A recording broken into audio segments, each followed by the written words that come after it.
we do want everybody to sign in. If you come back to a second Econ Club meeting, you get a free Econ Club t-shirt. Chippo's dressed very, very formally tonight. Usually he's our model for the Econ Club t-shirts, but you can see on the way out, they're pretty cool. They're nice shirts. So I'm going to open with I'm going to try to limit myself to 5 minutes of a little bit of background information about some of the interesting discussion points that we are going to bring up and the future of K-State athletics, college athletics, kind of try to set the stage for the things our expert panel will talk about, and I'll try and give them a proper introduction. If you go back to the old Missouri Valley Conference, the history of the Big Eight goes way back before 1928, but the actual formation of the Big Six was in 1928. You had Colorado join in 48 and Oklahoma State join in 60. And then you had, 36 years of stability before the Big 12, the Big Eight conference. A lot of people would like to say it became the Big 12 and incorporated the Southwest Conference schools from Texas, but actually the Big Eight ceased to exist and a new entity was formed. As those of you that have taken my sports econ class know, that's kind of one of many situations where Texas kind of got its way. In terms of the formulation of the Big 12. They wanted Steve Hatchell as conference commissioner from the old Southwest Conference. Most of the old Big Eight schools wanted Bob Frederick from Kansas, and Texas got their way. Texas wanted the headquarters in Dallas. Texas got their way. Texas wanted a certain level of academic requirements. Texas got their way. So we'll talk about that a little bit more, but that's, at this point, neither here nor there. But the Big 12 formed in 1996, and then about 15 years later, I would argue largely due to some conflict with Texas. You had Texas A&M. In order, you had Colorado, Nebraska, Texas A&M, and Missouri go to different conferences. Colorado went to the Pac-12. Of course, they're returning to the Big 12 this year. You had Nebraska go to the Big 10, and then you had Missouri and Texas A&M go to the Southeastern Conference. Hopefully my slides will move here. These are kind of some important future dates. I kind of updated last year's slide because there was a lot of uncertainty when we did this last year. The end of 2023 was a big date because that's when the SEC goes completely to ESPN for their broadcast. Andrew and I have talked a lot about this. We don't think it's the best move for the SEC, but it's done.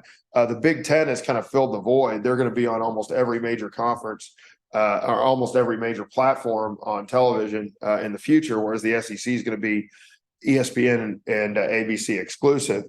The Pac-12 TV contract was supposed to be renewed in 2024, and the Big 12 was supposed to be renewed in 2025. However, both the Big 12 and the Big 10 kind of moved forward, and a lot of people would argue the Big 12 jumped the line, negotiating a $31 million per year per team television contract.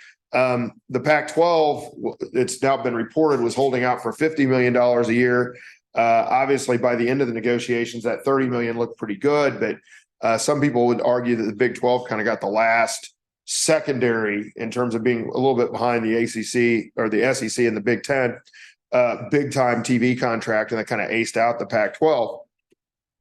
The new Big 12 TV contract runs through 2031. The Big 10 TV contract runs through 2030. The SEC runs through 2034. And the ACC and a lot of the schools in the ACC are unhappy about this, but their technical contract runs through 2036. We'll kind of get into why these dates are important. A little bit more history. The Big 12 was at 10 schools for quite a bit of time after Missouri, Colorado, Nebraska, and Texas A&M left. Those were replaced by TCU and West Virginia. Texas and Oklahoma, who are the two biggest media entities in the Big 12, elected to join the SEC effective in 2025. This slide is also from last year because that's going to happen in 2024.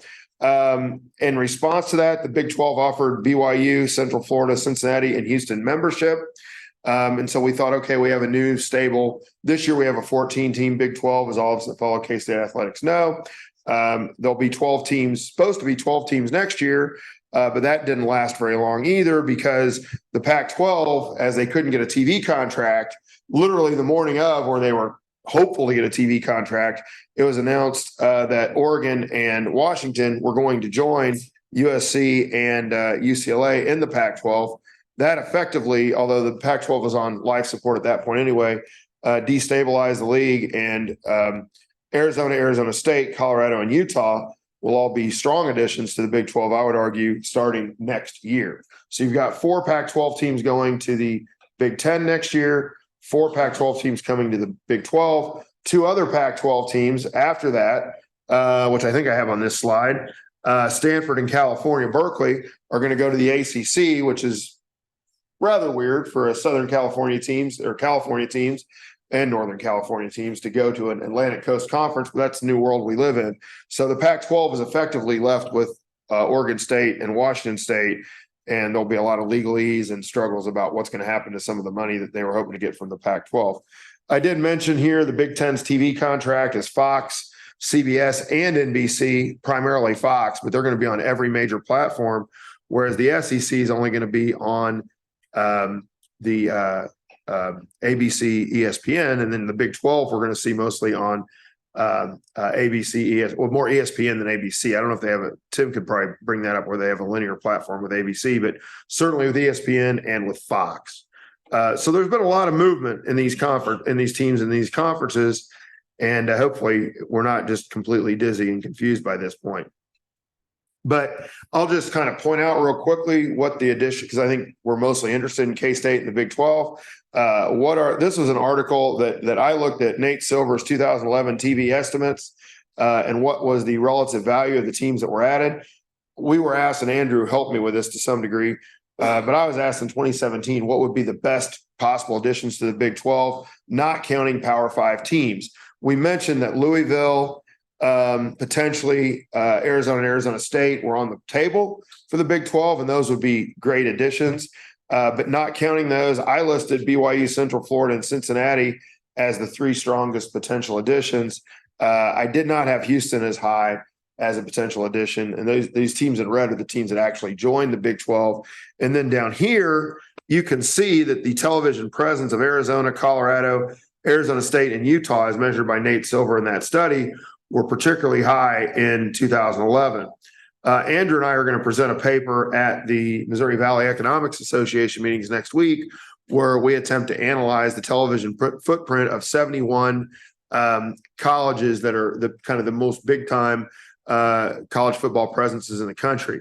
You can see that the schools that are being added from the Pac-12 are all pretty nicely representative, right around K-State. K-State's measured 41. Utah's 40th, Arizona 49, Arizona State 38, Colorado 28. And anyone who want to guess, well, I put stars next to Colorado as we try to forecast. Some people don't know this, so Coach Prime, Deion Sanders. I still haven't seen a little Saturday Night Live skit about that, but I heard it was funny. But I'm getting a nod. Yes, good. They are drawing monster television ratings this year. Their last game against Stanford drew over 3 million people. The Colorado State game drew huge. The TCU game, Deion Sanders Prime, Mr. Coach Prime, is really somebody that's kind of captivated the average college football fan that may not know the second string tight end who's going to replace Brock Bowers for Georgia. But they're going to be really interested in watching Colorado play football. And so that's only a big win for the future Big 12, I would argue, certainly. And there were schools. Auburn had a shot at hiring Deion, and they passed on it, and they may be regretting that right now. The one thing you do see is that the schools that are added to the Big 12 are at the bottom of this distribution. Houston didn't even get a measurement. But these are being compared to the traditional Power 5 schools, so it's not quite as bad as it might look. Finally, I just find this interesting because I think the Big 12 is pretty nicely positioned to sell their TV contract after 2031. But there is some evidence that for marginal sports, the days of getting big TV contracts might be over. And this came out this week. This came out, I do my math, I think on Tuesday, it was announced that Showtime, who's had a history of showing boxing for almost 50 years, is going to get out of the boxing game in 2024. They just don't have, all these TV networks are losing subscribers. So as they lose subscribers, it's not that they're not going to pay for any inventory, but they're not going to pay for that marginal inventory.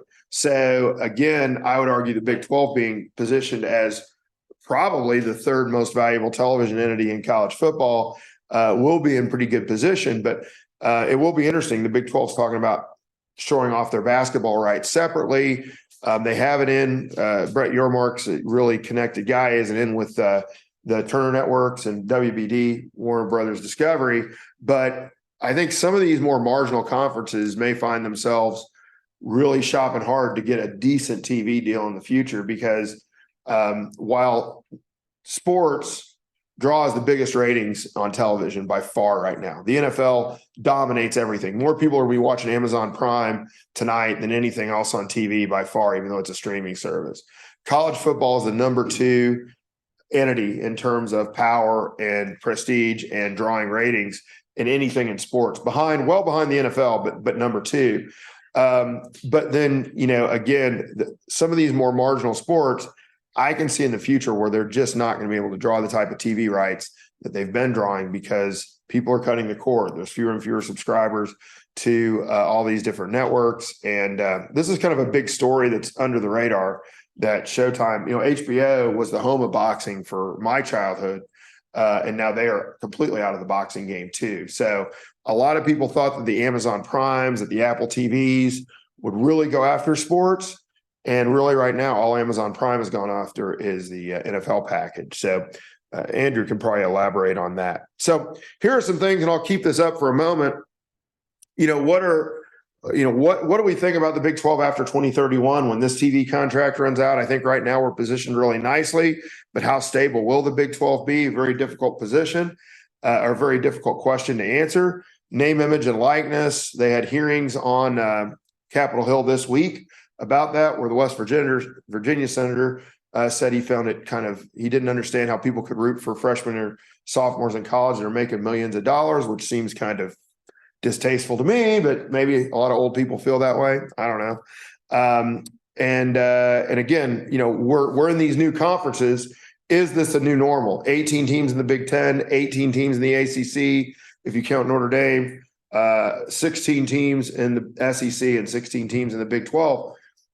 Is there going to be a Premier League in college sports? Or are these leagues going to get bigger? Are they going to dissolve? What do we see 10 years down the road?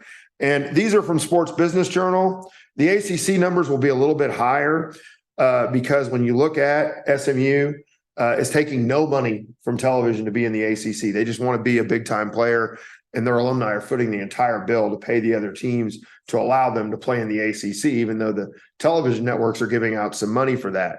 California and Stanford were kind of at the end of the musical chairs in trouble, and so they took a reduced share of revenue as they joined the ACC, whereas the Pac-12 teams that are joining the Big 12 are getting full revenue shares, and I believe the other new members are getting phased into that situation. So I said a lot, and I talked way longer than I wanted to, but maybe we can get a brief opening statement from each of our speakers. And if anybody, you can use those little thumbs up emojis or waves or claps or whatever if you want to go first at any point. But I might ask Andrew to make a brief statement, and I'll try and briefly introduce everybody.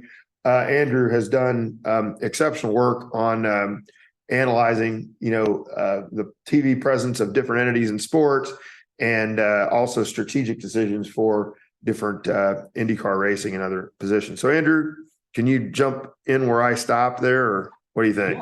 Yeah, absolutely. I think that sums it up well. Most of my background has been in motorsports analytics, but to Dr. Keister's point, on the media rights side of things, we built out some models several years ago to help IndyCar negotiate with ABC, ESPN, and NBC Sports at the time when they had a contract renewal in the late 2010s. And then on the football side, or college football side of things, Dr. Keister and I have co-authored a paper where the goal is to measure that marginal impact on viewership of every college football program in the country. Like you mentioned, we're presenting that paper at a conference late next week. Really excited for that. And so, so my role on the roundtable is to is to really provide a tool in terms of assessing and understanding the value these different schools bring to the table.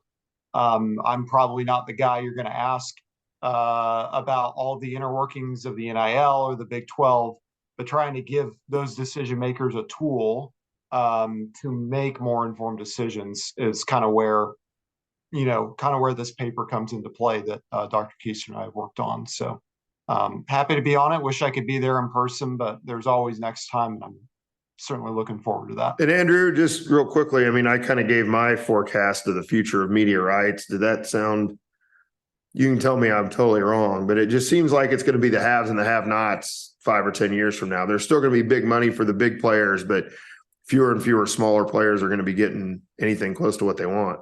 Yeah, I agree with that. And for several years, I would come into the sports econ classes and talk about the increase in the value of media rights, and we talked about the law of demand, the stuff that you're going to learn in Econ 110 and 120, and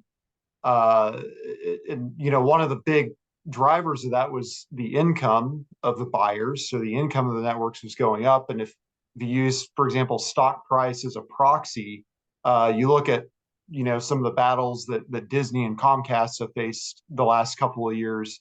If you use that as a proxy, the income is no longer going up in real terms at the rate that it once was. And I think that's certainly putting a ding into it. And that's just a more technical way of saying what Dr. Keister said. It's going to be tight for a little while longer. And that's going to squeeze out a lot of the smaller players for sure. Okay. And we'll go ahead and introduce Tim Fitzgerald next. Tim's the editor and publisher of Go PowerCat, the 24/7 site that covers K-State. Anyone familiar with Go PowerCat here in the room? Okay. We're not lying when we see it's about half the hands, Tim. Yeah. So pretty good. And maybe, Tim's going to share all kinds of perspectives, but maybe you can add some things about the K-State perspective to what I rambled on about for far too long. I realized when I looked at my watch. You never. Look, first of all, I hope we get Jason Shearer on here because he was in the midst of the reporting, on the forefront of it, about the expansion into the Pac-12, and he did some brilliant work because he was right the entire time. I think the Big 12 is in a really good position as the number 3 conference. There's a huge gap, not a huge gap, but a sizable gap in between what the SEC and Big 10 will be getting and what the Big 12 will be getting. But as Professor Keister mentioned, Brett Yormark, the commissioner, is looking into a basketball expansion, beefing up the basketball product and separating that out of the contract.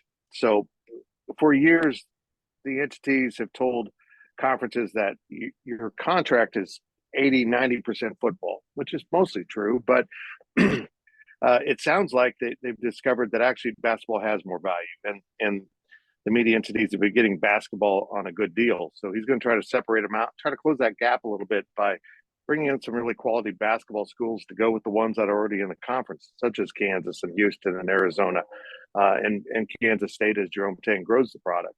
So it's going to be an interesting phase, but when I did these not too many years ago, Dan will tell you, the Big 12 was teetering for many years, teetering on the brink of being what the Pac-12 became, and that was because of poor leadership.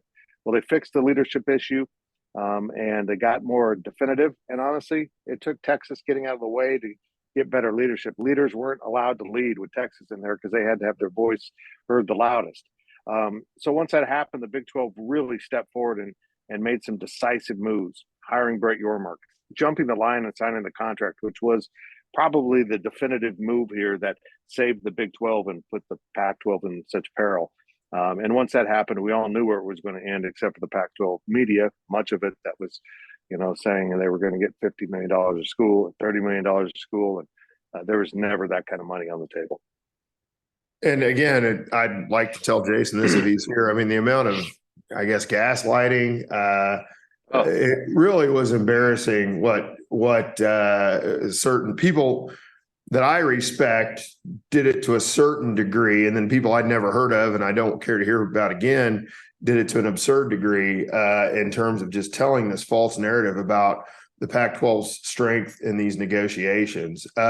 We've done this the last 4 years, and I do, I just would follow in with what Tim said a year ago.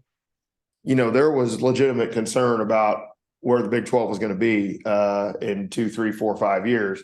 And that's done a complete 180, and Yormark has done an amazing job.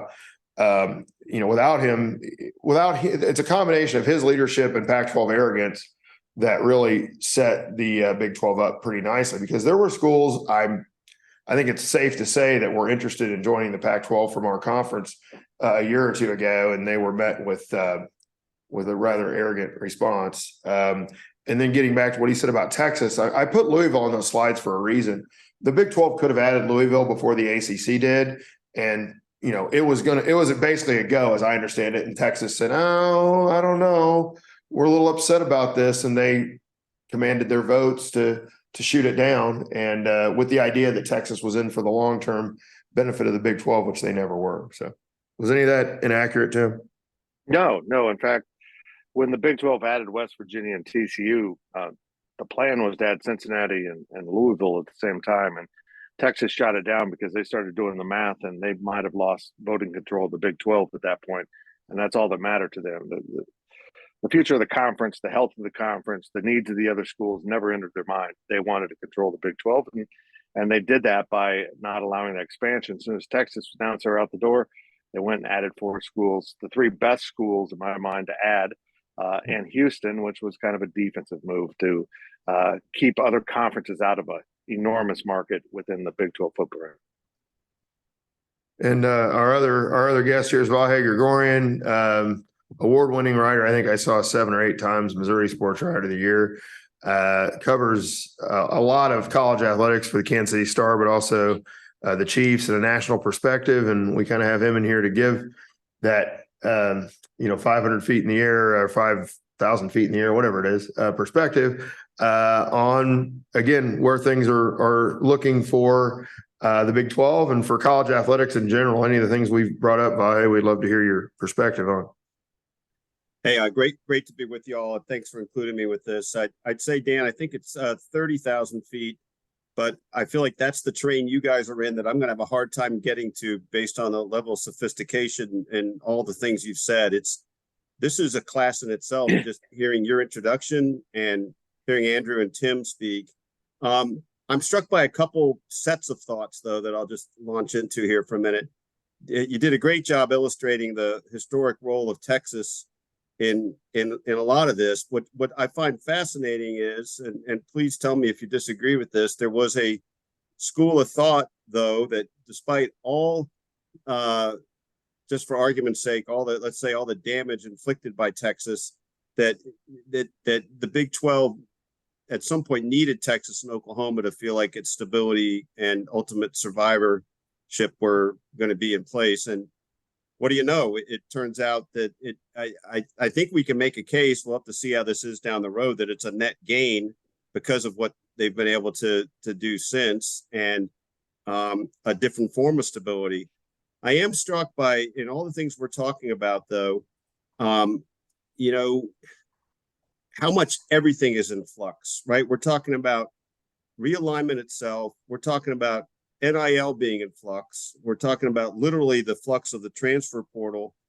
All the things that are at the very root of college sports, how we watch and take in the games, what the future of streaming is. All these things make it, to me, it seems like about a good decade plus worth of I don't know what's coming next. I think that if we went back to 2012 or so, and this is probably no genius point, but I do remember in this first couple of years of the bigger shockwaves of realignment, that the general school of thought was we were heading to 4 16-team super conferences. And lo and behold, we're somewhat to that stage. What that also implies with it, though, is questions about the future of everybody else, about I think future scheduling in college football, what is the NCAA's future in holding all this together? There's just I have far more questions than answers, I suppose, but I think those are important things to think about when we're framing the whole way we might look at the future. No, I would definitely agree with that, Vahe. And when you look at, we talk about the length of these different TV contracts, and you might say, well, the Big 12's TV contracts only through 2031. And essentially that gives you stability through about 2028 or 2029, everything else equal. But things are so much in flux that I don't. That's a pretty long time in this day and age. Like things have changed so frequently, and I think could continue to change frequently. That's a pretty good place to be. And if the status quo kind of maintains itself, then I think that it's in a situation where at least most of those schools would probably re-up and re-enter. There's been a lot of talk amongst national media writers who I think kind of just have these pie in the sky dreams of this Premier League and college athletics and promotion and relegation, which I can't ever really see happening, that particular aspect of it. But there's, one of the reasons we're in the situation we are is because back in 1982, the NCAA lost an antitrust case against the University of Oklahoma and the University of Georgia, saying you're controlling our television rights and we want the freedom to sell our own TV rights. And that was a slam dunk lawsuit against the NCAA, and every other lawsuit against the NCAA up to this point has been kind of a slam dunk loss for them. And there's no reason to think that may not continue. We had Gene Taylor, the athletic director, speak to the sports econ class the other day. And even after it was over, I kind of tried to push him on, is there a way that we could decouple some of these conferences? Because I'm a Missouri grad, as most of you know. Missouri competes in wrestling in the Big 12 because there is no SEC wrestling. And so these teams are kind of partnered up on a regional basis. Do you need to have your even volleyball or women's soccer or men's soccer, if you have it, programs, in the case of UCLA, traveling to Rutgers? It would certainly be argued probably not. Now, what Gene said was he thought the Big 12 might, in some of these sports, divide into two smaller conferences and just play amongst those teams. But I would think for some of these non-revenue sports, maybe you just scrap the conference affiliation altogether. I mean, I think that there's some potential image loss there, but it might be worth it from a logistical perspective. Just to jump in on one point, it's something I've thought about for a long, long time, ever since that sort of 4-16 team model came up. You would think that as things evolve, maybe they just grow. But to your point, I think sometimes we then get into subsets and how much more efficient those sorts of things will be, whether it's the model you're talking about with, the non-revenue sports. But I just kind of smile to myself thinking that there's a place for something called the Big 8, the Big 8 component of the Big 12 down the road. Yes, I'm being nostalgic, but I do think in some ways the behemoths we're seeing grow here. And I do think, Andrew, this would probably be perfect for you to respond to, at least out of my curiosity, just from the sheer economics of it.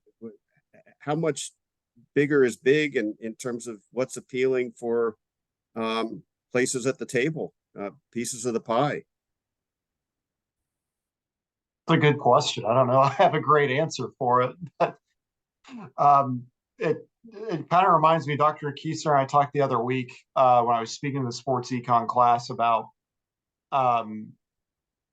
the situation with Stanford and Berkeley going to the ACC, and these conferences just continuing to expand regardless of pretty much, not only geography, but several other hurdles that used to exist that don't exist anymore. And I think they're willing to grow so long as the schools are happy with the payout that the networks can provide to them.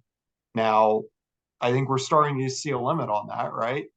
You've seen that with the Big 12 or the Pac-12, excuse me, and the appealing thing with the Big 12, and I think Tim can touch on this better than I can, is that for those remaining Pac-10 schools, if they were to join the Big 12, I believe Disney would commit to not reducing payouts across all the existing schools. Now, I think for the group of 5 schools that you would add, it would be different, but there was a commitment there to maintain those averages. And I think so long as the networks are able to make those commitments, I don't see why conferences would continue to not want to expand at this point. But it seems like there are some limits, though, right? We effectively don't have a Pac-10 anymore, for example, and I'm worried about the smaller conferences disappearing. But yeah, I don't know. I think that's kind of the limit, is wherever the networks are comfortable, that's what they're going to go to.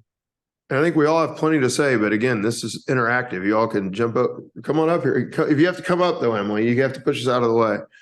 Come up and ask your question to the group, including myself. I will say, I think while Emily's coming up here, and if you want to line up, we have plenty of room for questions. One thing that made it easier for the Big 12 to exist without Texas and Oklahoma was the loss of UCLA and USC from the Pac-12, because then, they kind of lost their marquee teams, for lack of a better word. And then of course that destabilized the Pac-12 to some degree also. Talking to the microphone. Okay. I know you're talking about kind of like how Missouri wrestling competes in the Big 12 and potentially like disaffiliating some of these non-revenue generating sports. What impact do you think that has, if that were to happen, on like Title IX and women's sports? Because we see a lot of they're primarily not main revenue drivers. We can turn that. Who wants to take that one? I will, but I've talked a lot. Well, it's an interesting point. But Title IX really deals with equal opportunity for competition. And look, I think Dan's exactly right. We're going to get to the point where the travel for some of these sports will just not only be not cost effective, but not good for the student athlete, particularly if you're doing commercial flying. I mean, if you're chartering everywhere, if you got that kind of money, like football and basketball, dude, it's still travel, but it's pretty easy travel. But I think the reality of having regionalized conference for your Olympic sports is a good idea. I think it's a functional idea. I mean, you just stop and think about it, as Vahe joked about. In those sports, Kansas State should be playing Nebraska and Missouri, and some of these schools that have left the conference, and it just makes too much sense. And instead of flying all the way for a soccer, tennis all across the country, you stay regional. But we'll see how that all plays out. And there's so many moving parts in here at the NIL, the effort to make student athletes employees, which has Title IX implications in it. I'm not a lawyer, but I'm told that. And so it's going to be a feeling out process, I imagine, over the next 10 years to figure out what works best for all of these conferences and how they can best do their jobs, serving the student athletes and putting their products on the field. I think the conferences are absurd in this kind of scope of regional, how they've just got away from any region except for the SEC. But it works for football and basketball, and they're going to have to solve the rest. And just to reiterate Tim's point, you'd have to all these, particularly the NCAA, is open to a lot of lawsuits, but there is no decline as long as the athletes are getting scholarships and have access to education. And it would be very difficult to prove that would be a harmful experience to them to have a different set of cohorts they're playing against, as long as the schools are sponsoring the sport the same way they always have.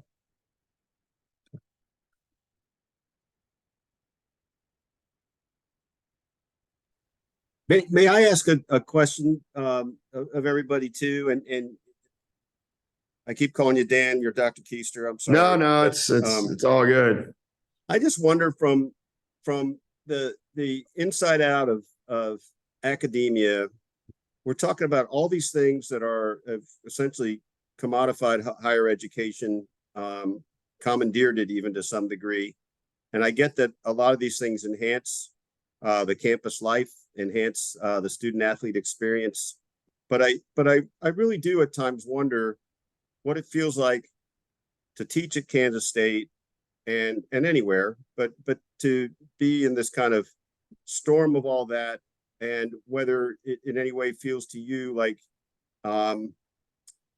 your work is secondary to that cause. That's a little bit of an extreme way to put it, stronger than I meant to put it, but I just wonder what that feels like, because I think that's a real component of the sea change in the role of college sports in our lives, which has always been, debatable, but now more than ever. Sure. I guess I'll try to answer that since it's more directed to me. There are a lot of bitter academics out there in the world, and I've never considered myself to be one of them. I, obviously enjoy the holistic, experience that students have on campus. It includes big time athletics. And I've been blessed to be here 20 years, with the exception of the time where Bill Snyder or Chris Kleiman was not here. I've never had any difficulties or anything even approach. I haven't really had bad feelings in the meantime, but I heard more stories in the interim that were a little less pleasant. Like I get these.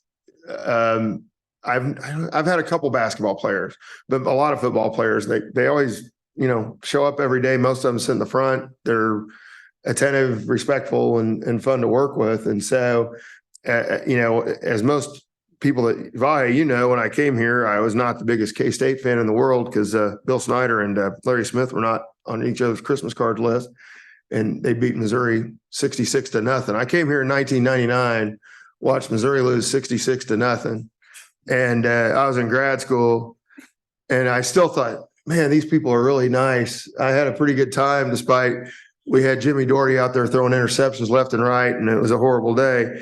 And it helped influence me to come here. And so I'm rambling, but I see really athletics as something that just makes the entire experience more beneficial to me personally, and I know it's to the students.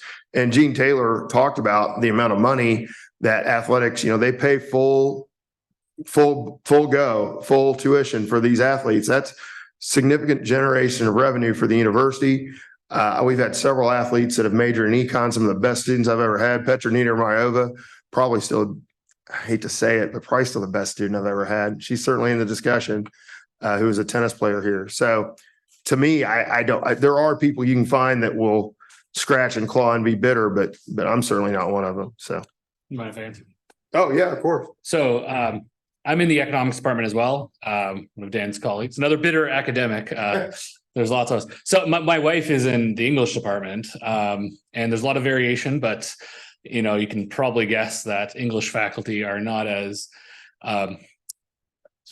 sportive, I guess, and not as supportive of college athletics in general. I think there's a lot of just frankly ignorance is no other way to put it about where money comes from, where their salaries come from, where buildings come from, having a winning basketball team and what happens to enrollment. I mean, it's hard to, can't make exact claims, but I think there's probably compelling evidence that helps in enrollment and certainly helps in donations. And a lot of that filters to the school. So I think they're wrong, but I mean, at least debatable. I guess to answer your question, in this, I guess, more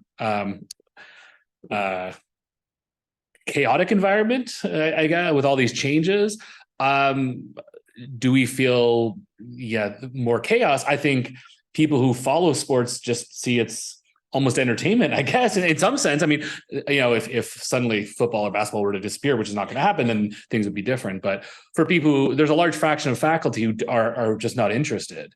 And I don't think that's changed. I think this is just more, I don't think they would even be aware really of the fact that Texas and Oklahoma have left the Big 12. And they might kind of have heard something about that, whereas this is like bombshell news in some part of, and it's almost like they wouldn't even know. So I've literally met faculty who don't know where the stadium is, if you can believe that. People have been there for, not like a new faculty, that's understandable, like 10, 20 years. And so I think there's just, and I can't give exact numbers of how many care and how many don't. And there's a lot of people in between, a lot of faculty in between, but I think there's a large fraction who just don't notice these things. There's a large fraction who follow it closely, and then they might have their own opinions. And then people in between there, I guess my point is that I don't feel like it's added a lot of like chaos or uncertainty to our jobs in any meaningful way, other than from the perspective of going to football games with Dan or basketball games and whatnot. And it's kind of entertainment in some sense in that respect. So it's kind of business as usual for most or a large fraction of faculty, probably most in my guess, because so many faculty come from not just not Kansas, but from not the Midwest. Academia has changed so much. It used to be faculty tend to be more local. They tend to be higher. You look at older faculty, they tended to have their PhD from Nebraska or Kansas State. Almost nobody at K-State has their degree from in this area. Dan being somewhat of an exception to that. There are exceptions, but most of the faculty are coming from internationally, like me, or from coastal schools or whatever. So they're just not as plugged in as they used to be in that sense. So, go ahead. Sorry. You know, I think of all the schools where you might want to complain about the role of athletics in the greater campus environment. Kansas State isn't the school to be complaining about. Kansas State's one of the few schools that is completely economically independent in their athletic department. They're accepting no money from the state, from the institution, or from students at this point, other than ticket sales. It's almost like free marketing for the rest of the university. They put the K-State brand out there over and over. And winning, I think apps will continue to rise at Kansas State. I think last year's athletic success helped stabilize the enrollment at Kansas State. We saw with Bill Snyder how he and John Weefold transformed Kansas State from 15,000, 16,000 students when I was on campus and headed to the Missouri Valley to, I think, we got up to 24K at one point. We're now hovering around the 20K mark as the greater environment of education changes tremendously. But we saw the impact of education first leadership in athletics with the Pac-12. They couldn't get out of their way. They didn't understand it. They didn't truly. So many of those presidents out there really didn't get the importance of it. And now I can guarantee you, and ironically, former K-State president Kirk Schultz is at Washington State. He understood. I mean, he was kind of an athletic driven guy, but now that they've lost possibly their Power 5 status and that kind of income from athletics and that kind of exposure from athletics, it's going to impact Washington State and Oregon State tremendously. And it almost happened to K-State with the last round of realignment. And I was just Tim said basically everything I was going to say. I wouldn't be all that bitter if I was at, say, I know like in Arkansas State, like they get subsidies from the state. They use student funds to fund their athletic program. I probably would let that go without being very bitter, but I understand the bitterness there. But when the athletic department's completely paying their own freight, and I think Ethan, you said that that you're involved in enrollment and you saw an uptick after the basketball success of people. I'm not making that up, right? Was it you telling me that? Somebody in sports econ was telling me that. It wasn't you. Well, somebody told me, one of the students that works one of the students that works in admissions told me the immediate response to the Elite Eight run of the basketball team was a lot of calls, people inquiring for information about K-State. I mean, it's, again, it's promoting the university. John Weefold called it the front porch of the university, athletics, the marching band, and landscaping. And he said, those are three things we're going to put money into. And the return on that relative to, it's a lot easier to fix the plants around campus than hire some $150,000, $200,000 faculty member in the long term. So it all makes sense to me. We have a great band. We have a great athletic program. So any other questions? I realize the question took us a little afield, but I really was fascinated by the answers, and it really is a point of curiosity. I appreciate everybody speaking to it. Yeah. And again, I think you have, as Dr. Cassidy said, I mean, you've got wider support, even amongst faculty at K-State for athletics, and you probably do a lot of places, although we have our disagreements, but people can think what they want.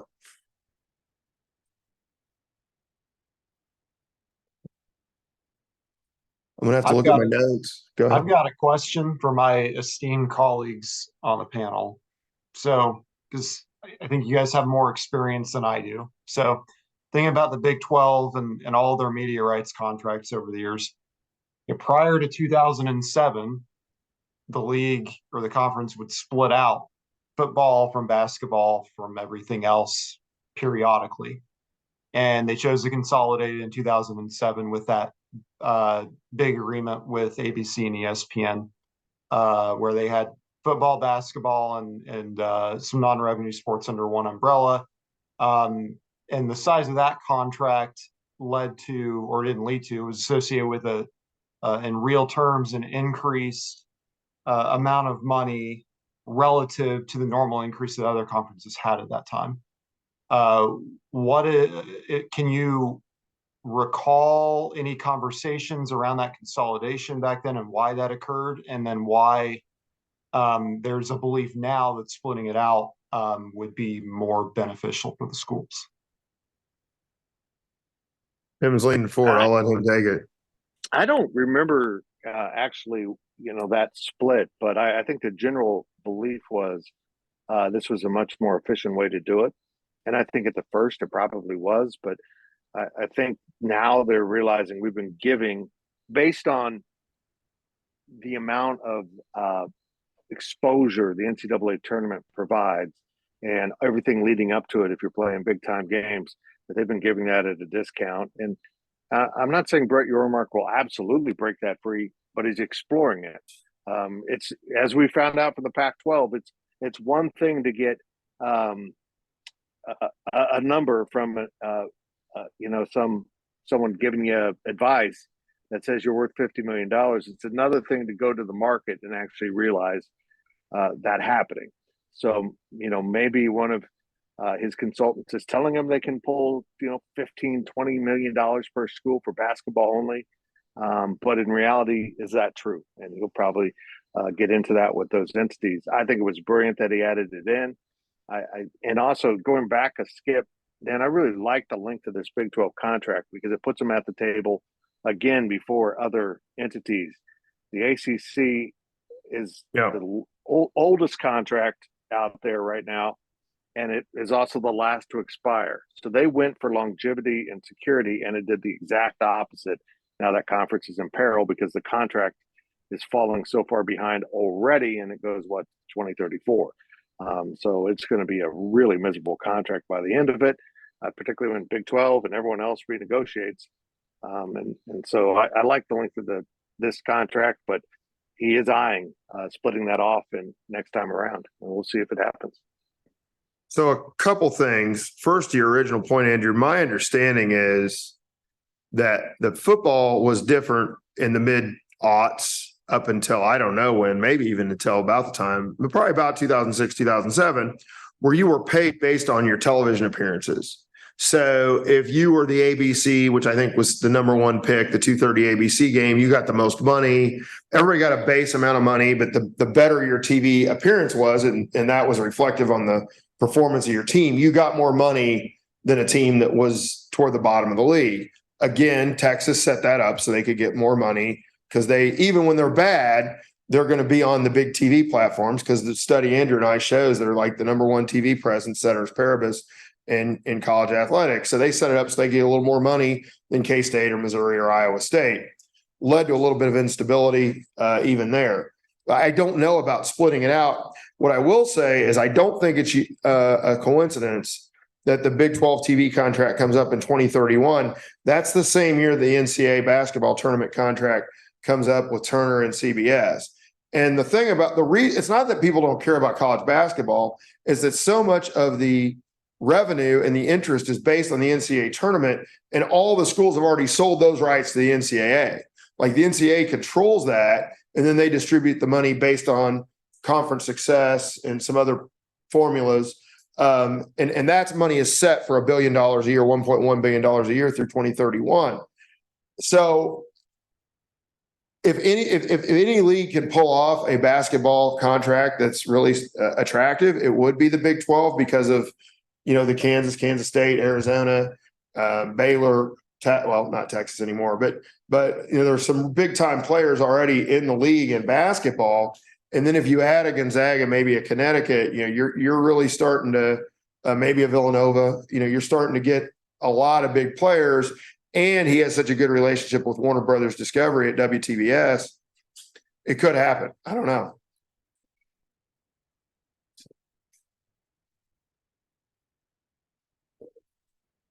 I'm You, looking you said esteemed fellow panelists, so I figured you didn't mean me. at No, you guys said it far better than I could, and thanks for informing me. Oh, come on up. Or do you want me to bring you the mic, Ethan? It's up to you. Okay.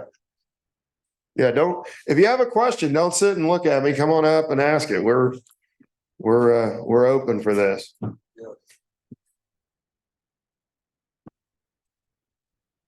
So I know it's not like a championship, but will K-State be like being one of the first basketball teams to play on TNT? Like what kind of revenue impact, what kind of enrollment impact do you see that having with that new audience and being TNT and maybe not watching college basketball all the time? That's really interesting. Yeah, he's referring to K-State's first game of the season, official game of the season. Is they're going to play USC in Las Vegas. There's another game on the slate out there, but they're the headliners. And that game is on Turner, which, handles the NBA, does a lot of NBA. Their studio show is maybe the best sports studio show in sports for the NBA with Charles Barkley and company. But they are fearing they're going to lose the NBA because some of the issues that you talked about earlier with these smaller entities just not wanting to put up that kind of money. And if that happens, I think Brett Yormark knows darn well they'll try to pivot into college basketball. So that wouldn't surprise me. But yeah, K-State and USC will be one of the first games in a long time that Turner has broadcast in terms of college basketball. There's some real synergy there. I mean, in the short run, one game isn't going to make huge revenue difference over time, but it is kind of maybe a test run for what they want to do if they. And I think they may not completely lose the NBA, but it sounds like they may get a reduced package also in the future. So that would probably be, I could see that being their strategy because they still want to have a footprint with the NBA, but then they can use that to say, okay, well, maybe we're not on, twice a week with the NBA. I forget, I'm not a big NBA watcher. I don't know how often they're on the Turner networks, but it's like, okay, they can use those NBA games to advertise really top notch college basketball games. And some people get ESPN fatigue too. And so they might have a real opportunity there. And I hear that you'll be present at that game, Tim. Possibly. Yes, I've volunteered with my staff. You and Ryan Gilbert. Yeah, we're going to go to Las Vegas. Yeah, it's a sacrifice. We got to help out the team. My department head's here. I may have to talk to him about this opportunity to study the economics of the trip. Yes, exactly. I agree with you. You need to be there. Look, it's going to be interesting. It's Saturday K-State. That Saturday K-State's at Texas, and then on Monday they play. So a lot of the beat writers will be coming out. I want to make sure everything's in place to operate properly in Vegas. So I'm going to take care of that. I'm a giver. Yeoman's work, Tim. We appreciate it. Still looking out to the audience. We budgeted this till 7:45, but we can go. We've been going almost an hour, so we'd love to get a few more questions though. Anybody, and we can even pass you the microphone if you want to sit there. I suppose. I'm trying to look at my notes to see if there's anything else that I wanted to really get to.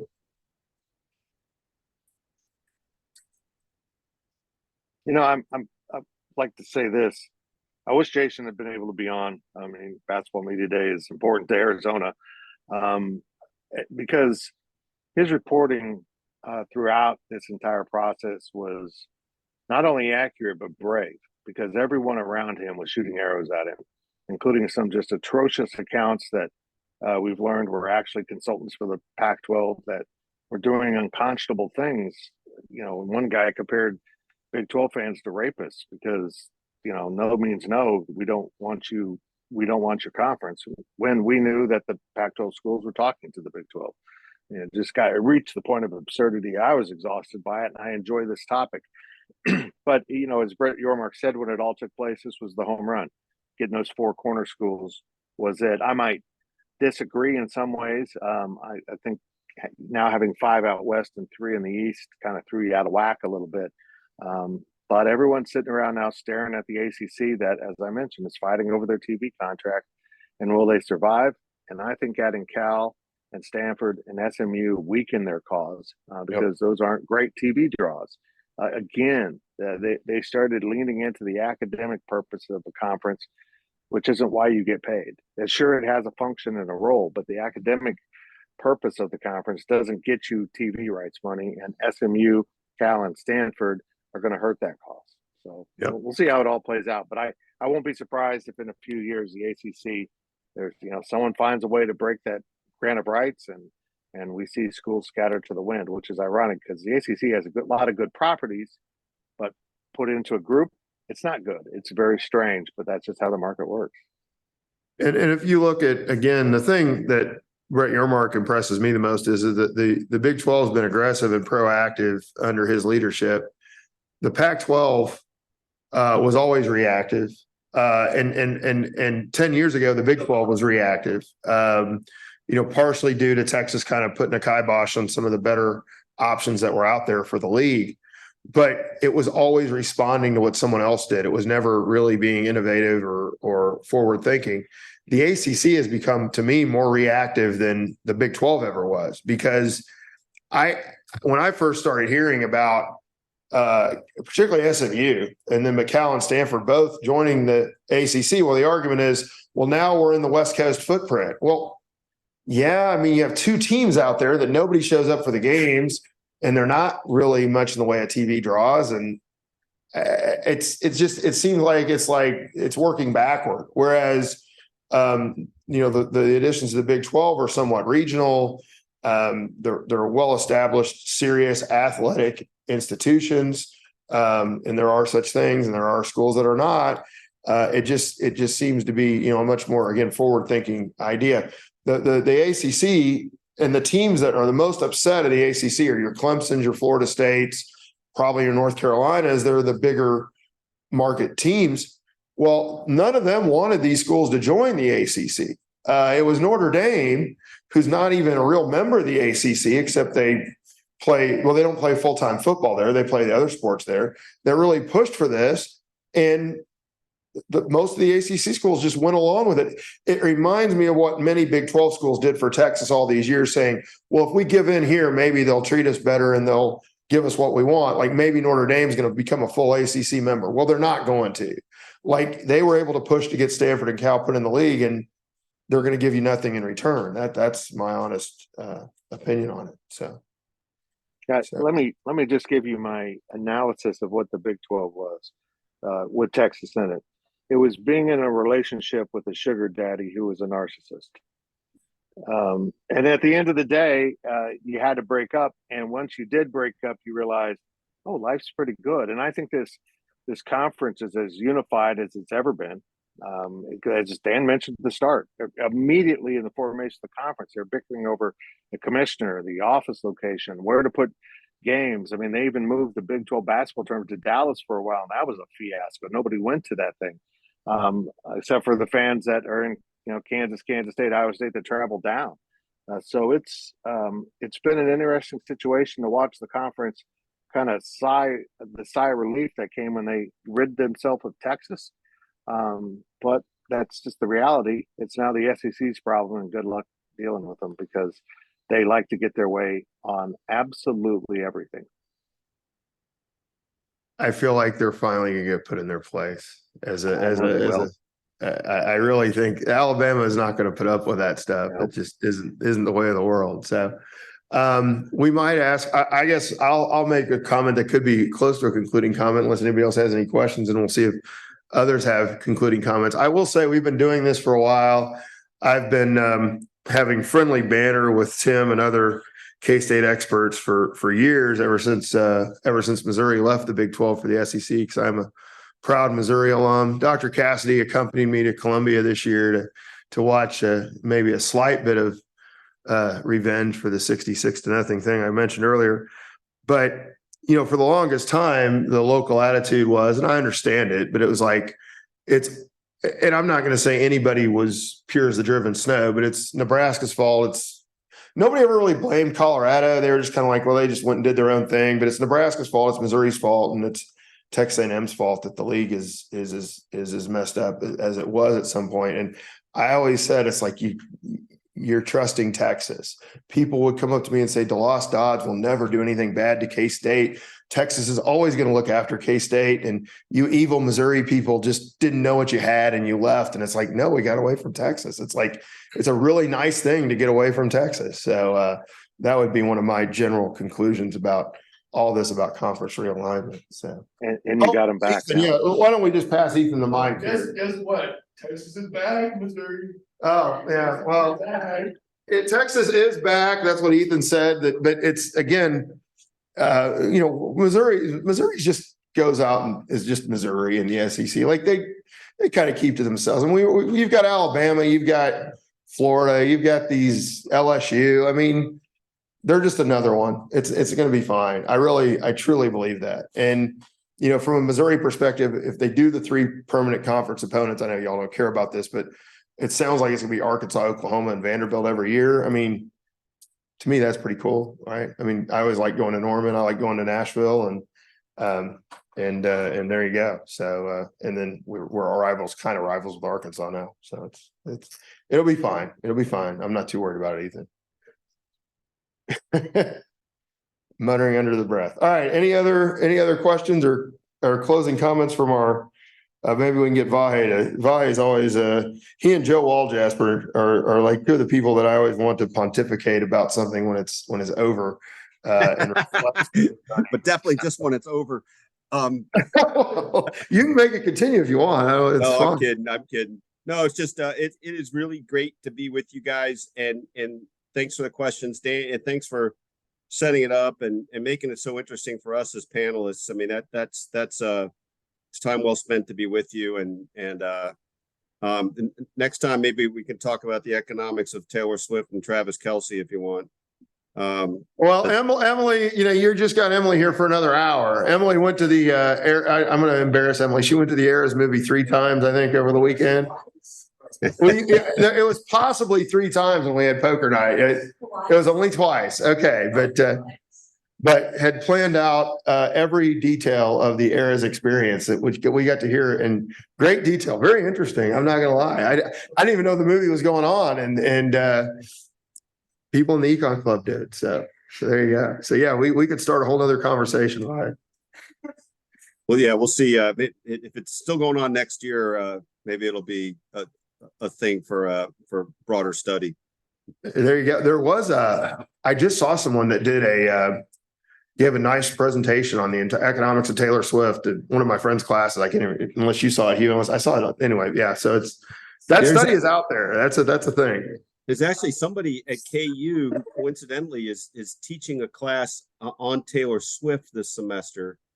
And this was set up obviously before the local twist, but I don't know if I'm supposed to even mention KU in this forum. No, it sounds like they're pulling their weight in this case. It's kind of interesting. Okay. And they're still in the Big 12, even though they stomp their feet a little bit at times. So they're partners. Anything else, Andrew or Tim? Hopefully this will calm down for a while, but I don't think it will because of the ACC situation. And the basketball layer in there. But, there's reports of the Big 12 is going to add Gonzaga soon. Or they're looking at the Big 12 is sitting still for a while. They survived this round. I think Brett Yormark's kind of like a shark. He needs to be constantly in motion. But the presidents and chancellors are saying, let's just live. Let's live at 16 for as long as we can. And we'll take advantage of anything that happens in the future, whatever's best for us. But let's not be the predator at this moment in time. Yeah, I think that's exactly right. That's definitely true. I'll just say general advice if someone's watching this video, the Sports Business Journal, the Orand and Marchand podcast, I forget what it's called, but that's kind of a must listen every week if you want to stay on top of all this stuff because they hit it from every angle. Andrew, do you want to close us out? Yeah, I thoroughly enjoy these conversations. I look forward to them every year. Are we on year 4 now or something like that? But they're always good and thoughtful questions. Everybody on the panel brings different but equally valuable perspectives to it. And it's always good for me to get that, I guess, get that more qualitative experience or get that qualitative expertise from everybody, especially as we're presenting this paper next week.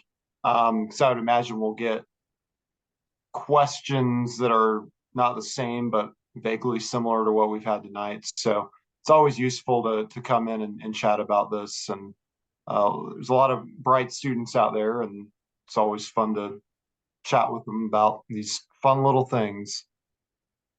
Well, and I want to thank all of you for doing this again. Every year we say this will probably be the last year we do it, and then things change in college athletics and we find ourselves here. So I wouldn't be surprised if we're here again next week. Let's thank our speakers out there.